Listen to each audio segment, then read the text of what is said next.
तेरी नजर साथ चलने से, मी गाणं म्हणायला नाही आली, but this is my style.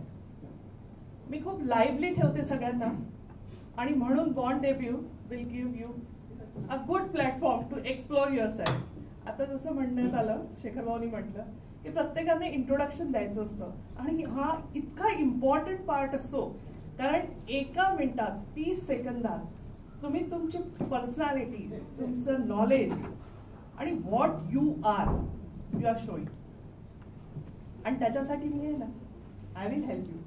कारण प्रत्येकाला नाही जमत ते, पण ते शिकण्यासाठी आणि शिकवण्यासाठी I have done a lot from my childhood. आणि म्हणून मी त्याच्यात एक्सपर्ट होऊ शकली. म्हणजे मी एक्सपर्ट म्हणते स्वतःला, कारण मी इथे KBC मध्ये आली आहे. सो मला वाटतं इथूनच पर्सनॅलिटी आपली सुरू होते. फाईन. मी इथे बॉन्ड डेब्यू ही जी कंपनी आहे, that is personal and professional development. Personal म्हणतात ती जी public speaking, how to express. आपण मीटिंगमध्ये बसतो तेव्हा एखाद्या चांगल्या पर्सनॅलिटी समोर बसतो. डील डन करायला पहिले माझे आयडियाज क्लिअर पाहिजे, आणि आयडियाज क्लिअर असताना मी कोणत्या शब्दात त्याच्या समोर ठेवू सो दॅट डील डन होईल. तर ह्याच्यासाठी बऱ्याच पर्सनल डेव्हलपमेंटसाठी आपल्याला जावं लागतं आणि ते इम्पॉर्टंट आहे. Second thing, professional development. आज मी फोकस करते आता प्रोफेशनल डेव्हलपमेंट. थोडंसं वर्क. प्रोफेशनल डेव्हलपमेंट मध्ये तुमची येते सगळ्यात मी हायलाइट करते स्टाफ ट्रेनिंग. कारण मी आज तुमच्या समोर जी घेऊन आली आहे that is staff training. Everybody is businessman here, everybody has staff, employees. आणि मला जर वाटतं एकट्यात मी विचारलं की कसं वाटतंय स्टाफ सोबत, अरे बापरे खूप त्रास, हे कळत नाही, ते नेहमी सुट्ट्या मारतो, नेहमी डिमांड्स आहेत. रिअली चालतं हे. मी पण माझ्या बाईपासून परेशान असते, मी पण तो एक स्टाफ सांभाळते होम मॅनेजमेंटमध्ये. तर ओव्हरऑल आपण त्याच्यावर कसं रिॲक्ट करतो, कसं त्याला सांभाळतो. आता जसं सांगितलं की कसं काय त्यांना आपण इन्सेंटिव्ह देतो, बट कशा पद्धतीने देतो, त्यांचा फायदा कशात आहे. मी आता स्टाफ ट्रेनिंग प्रोग्राम SRR टेक्नॉलॉजीमध्ये घेतली, टेक्नोव्हिजन, दॅट इज राजीव राजकोंडावा. त्यांचा 25चा स्टाफ होता. नाईट शिफ्ट करून ते लोक 4 वाजता आले आणि 4 आवर्सचं सेशन. रिअली म्हणजे ते असे काही काही होते की सकाळी बाईकवर कुठून तरी निघून संध्याकाळी दुपारी 3 वाजता पोहोचला होता आणि 7 तास त्यांनी कंटिन्युअस बाईक चालवली होती. आणि ही वॉज विलिंग की मॅडम काहीतरी लेक्चर देतील, मी मागे जाऊन झोपून जाईल. आणि जेव्हा 8 वाजता माझं सेशन संपलं, ही केम टू मी, मॅम तुम्ही मला तर 1 मिनिट झोपून नाही दिलं. आणि विसरून गेलो मी की 4 तास झाले म्हणून. दिस इज युअर एक्सपर्टिंग. आणि त्या दिवशी त्यांचं पहिल्या दिवशी रिअलायझेशन इतकं झालं की सेकंड डेला सगळे आले आणि परत 4 तास बसले म्हणजे मी बसून तर देत नाही, कंटिन्युअस प्रोसेस असते ती, त्याच्यात त्यांना पूर्ण बिझी ठेवते. तर त्यांनी दुसऱ्यांवर वर्कआउट नाही केलं, स्वतःवर केलं. मी कुठे स्ट्रेंथ माझी चांगली आहे, मी माझी एक्सपर्टी कुठे आहे आणि मी का काम करावं. मी कंपनीसाठी काम करावं म्हटल्याबरोबर काय येते lethargy. I have seen in PSU, sorry NTPC, but public सेक्टरमध्ये किंवा सिक्युअर्ड जॉब्समध्ये काय होतं की आपली मेंटॅलिटी काय असते, कौन निकालेगा मुझे, मुझे मन है तो मैं काम करूंगा, नहीं है तो नहीं करूंगा. प्रायव्हेट मध्ये इन्सिक्युरिटी असते, त्यांना करावंच लागतं. ही पहिली सायकोलॉजी असते. आणि मग तिथे कुठेतरी ते बरोबर आपल्याला स्वतःला प्रेझेंट करू शकले नाही तर नॅचरली त्यांना इन्फोसिस असो की कोणती असो, तुम्हाला ठीक आहे प्लेसमेंट झालं but they will kick you, किंवा कोणत्या तरी अशा प्रोजेक्टवर ठेवतील जिथे तुमचा प्रोफाईल खराब होतो. मग त्याच्यासाठी स्वतःचे डेव्हलपमेंट आवश्यक आहे हे मी स्टाफला समजवतो.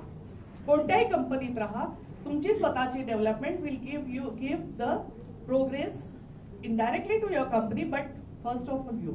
So staff training program I give with movements assessment. पण इथे जे तुम्ही बसलेले आहे त्यांच्यासाठी मी पेपर्स आणलेली आहे that you can take. आणि जर त्यांना इच्छा असेल कोणाला तर I will come to your company. मी आधी तुमचे प्रोडक्ट समजून घेईल, नंबर ऑफ स्टाफ समजून घेईल, तुमच्याकडे काय प्रॉब्लेम येतात ऍट प्रेझेंट त्याच्यावर आपण वर्कआउट करू. कधी कधी आपल्याला वाटतं की प्रॉब्लेम नाही आहे, काही प्रॉब्लेम नाही आहे, तर मग very good, celebrate with staff training. आणि त्याच्यानंतर त्याच्यावर आपण वर्कआउट केल्यानंतर मग ट्रेनिंग ठेवलं. ट्रेनिंग झाल्यावरचं इतकं इम्पॉर्टंट पार्ट आहे जी मी कालच मीटिंग घेतली SRR मध्ये. तर त्याच्यात त्यांना लक्षात आलं की अरे बापरे, आम्ही पण काही काही खरंच लूज टॉक करतो, आमचा इगो आम्ही ठेवतो. मग कुठेतरी कम्युनिकेशन घ्यायचं. ते म्हटलं I am neutral person there, so I can be a bridge staff आणि एम्प्लॉयर मध्ये, सो दॅट ते माझ्याशी बोलतात क्लिअर, तुम्ही माझ्याशी बोलता आणि त्याच्यानंतर बोलूनच माणूस स्वतःचं ट्रीटमेंट करतो. That is a thing. Counselling ही असते की जर एक समोरासमोर बसतो तेव्हा काउन्सिलर कधीच सजेशन किंवा स्ट्रॅटेजीज नाही बनवत. समोरचा पर्सन त्याला सांगतो सगळं, म्हणजे तो स्वतःशी बोलतो आणि काउन्सिलर नेव्हर रिॲक्ट. म्हणून त्याला भीती नसते की आता मी याच्यासमोर हे बोललं तर हा असा मला बोलेल. जसं आई कधीच मुलीची काउन्सिलर नाही बनू शकत, कारण मुलीला वाटते की हा आता आम्ही जर म्हटलं तसं आई अशीच बोलणार आहे. दॅट प्री थिंकिंग बिलकुल वर्क नाही करत. पण काउन्सिलर काय करतो, ऐकून घेतो. ओके झालं, चला मग आपण उद्या भेटू. 500 रुपये घेतले, 1000 रुपये घेतले, मला तर काही सांगितलंच नाही आणि दुसरं घेऊन मला म्हटलं उद्या भेटू. बट त्या प्रोसेसमध्ये काय वर्क केलं हे तुम्हाला नाही कळणार. दुसऱ्या दिवशी काय येतो तो पर्सन काउन्सिलरकडे, कारण त्या दिवशी त्याला काहीतरी रिअलाइज होतं. दॅट रिअलायझेशन साठी मी स्पेस देते. आणि स्टाफ ट्रेनिंग प्रोग्राम साठी I am ready for you. तुम्हाला जर अंडरस्टँड करायचं असेल तर 8 तारखेला संध्याकाळी 4 वाजता मी एका प्लेसमध्ये स्पेशली बिझनेस पर्सन्सचं वर्कशॉप अरेंज करत आहे. I will convey that thing only business persons who handle employees आणि staff, any type of staff. BPO असेल तर मी त्यांना व्हॉइसवर करवलं, त्यांना ऍक्सेंटवर करवलं, लाईक दॅट.